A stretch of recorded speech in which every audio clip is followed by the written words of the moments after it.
Hello મિત્રો, હું બનાવી રહી છું પાસ્તા. તો મેં 2 પેકેટ પાસ્તા તળીને લીધા છે અને ગરમ તપેલીમાં પાણી મૂક્યું. તો પાણીમાં એ પાસ્તા નાખવાના છે અને મેં પાણી 2 કળશા લીધું છે. તમે તમારા પ્રમાણે જેટલા પાસ્તા હોય તેટલા પ્રમાણમાં પાણી નાખી શકશો.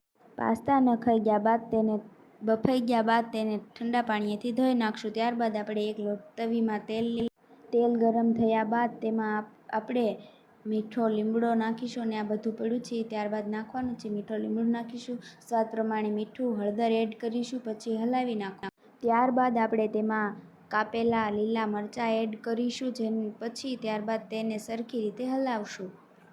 લીલા મરચાં નાખ્યા બાદ આપણે તેમાં ટમેટાં નાખીશું, ટમેટાને ઝીણા સમારવાના છે અને ટમેટાં નાખીશું. મેં અહીંયા ટમેટાં લીધા છે, તમે તમારા પાસ્તા જેટલા હોય તેટલા પ્રમાણમાં ટમેટાં લઈ શકો છો.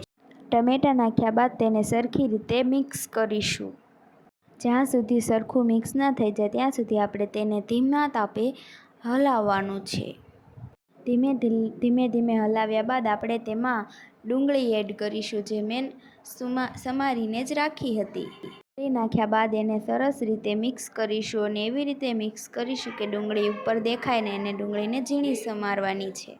એ રીતે મિક્સ થયા બાદ આપણે તેને 5 મિનિટ જ્યાં સુધી સળે નહીં ત્યાં સુધી ચડવા દઈશું અને ત્યારબાદ આપણે સ્વાદ પ્રમાણે મરચું એડ કરીશું, જેનાથી કલર થોડોક વધારે આવે એટલા માટે. મરચું તમારે તમારા સ્વાદ પ્રમાણે નાખવાનું છે. મેં અહીંયા મારા સ્વાદ પ્રમાણે નાખ્યું છે. જેટલા પ્રમાણમાં પાસ્તા હોય તેટલા જ પ્રમાણમાં મરચું નાખીને સરસ રીતે હલાવી નાખવાનું છે.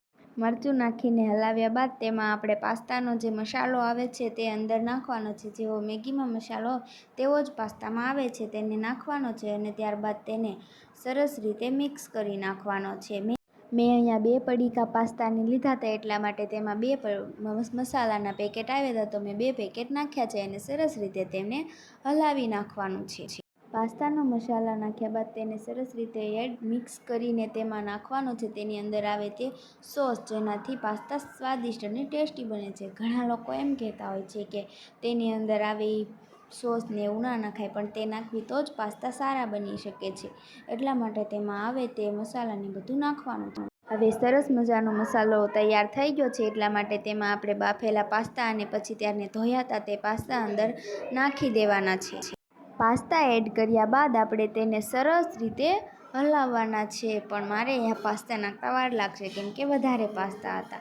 ત્યારબાદ આપણે તે પાસ્તાને હલાવીશું સરસ રીતે, ધીમે ધીમે આગળ પાછળ વેરાય નહીં તે બધી રીતે ધ્યાન રાખીને આપણે હલાવવાનું છે.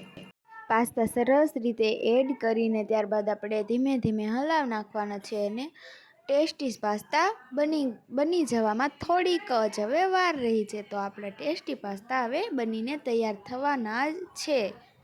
તો મારી પાસ્તા બનાવવાની રેસીપી તમને ગમી હોય તો લાઈક, કમેન્ટ, શેર, સબસ્ક્રાઈબ કરતા જજો અને બેલ આઇકન દબાવવાનું ભૂલતા નહીં ને આવો નવો વધારે સપોર્ટ કરતા રહેજો. મળીએ આપણે બીજા વિડીયોમાં, ત્યાં સુધી બાય બાય.